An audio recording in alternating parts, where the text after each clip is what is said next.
মমতা বলার সবাই অধীর চৌধুরী যোগ দিতে চান কলকাতায়, যে মিছিলটা মমতা বলারা করবেন মতুয়াদের নিয়ে, তাতে অধীর চৌধুরীও যোগ দিতে চাইছে।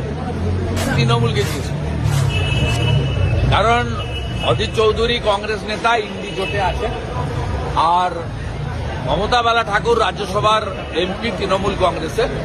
এটা কংগ্রেসের এবং তৃণমূলের ব্যাপার, এর সঙ্গে বিজেপির কোনো রোল নেই। মতুয়ারা নরেন্দ্র মোদীর সঙ্গে আছে, মোদীজির সঙ্গে আছে। স্বাধীনতার পরে একমাত্র প্রধানমন্ত্রী হরিচাঁদ ঠাকুর, গুরুচাঁদ ঠাকুরের ওড়াকান্দিতে বাংলাদেশে গিয়ে প্রণাম করে এসেছে, তার নাম নরেন্দ্র মোদী। 1945 সাল থেকে পিআর ঠাকুরের যে লড়াই, নাগরিকত্ব নাগরিকত্ব নাগরিকত্ব, সেটা দিয়েছে নরেন্দ্র মোদী 2019 সালে। তাই মতুয়া, নমশূদ্র, বাংলাদেশ থেকে আসা হিন্দু শরণার্থী, তাদের কাছে ত্রাতা হচ্ছেন নরেন্দ্র মোদী। তাদেরকে অত সহজে ভাঙা যাবে না, নিশ্চিন্ত থাকুন।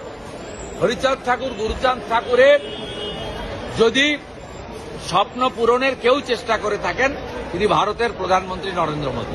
তিনি ওড়াকান্দিতে গিয়ে মাথা ঠেকিয়ে প্রণাম করে এসেছেন, যেটা স্বাধীনতার পরে কেউ করতে পারেনি। অতএব এসব বলে কোনো লাভ নেই। প্রত্যেকটা উনি চেষ্টা করছেন ভাষার নামে, জাতের নামে হিন্দুদের বিভক্ত করা। হিন্দুরা এবারে বিভক্ত হবে।